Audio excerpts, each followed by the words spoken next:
Another day deliverance stuff. Today's day 2 of Lent.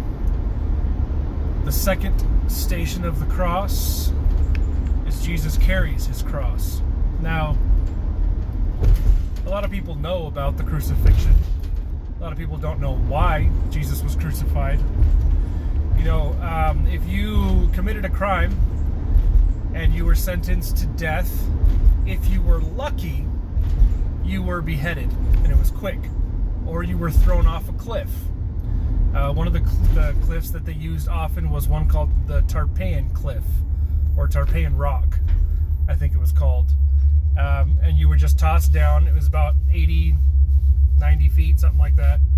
You were just tossed down. It was just rocks at the bottom, and you would die. And that was also considered, if you were lucky, you would be sentenced to that form of death, or of execution.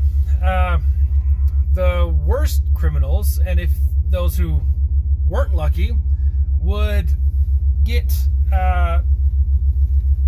executions that weren't so swift. Being torn apart by wild beasts was one of them. Being drowned in a river was another one. And there was a third one. Torn up by beasts, drowned in a river, or buried alive. That's what it was. Buried alive. But the worst of all of those was crucifixion.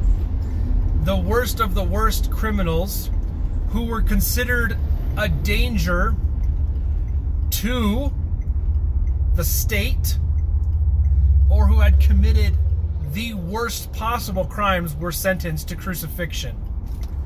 And part of that sentencing not only included flogging, but it also included carrying the physical wooden cross that you were either going to be tied to or nailed to at the end. So, that's what this is the beginning of that crucifixion process that Jesus accepted, and that Jesus willingly took on for us specifically. He takes up his cross and he starts on the way to Golgotha.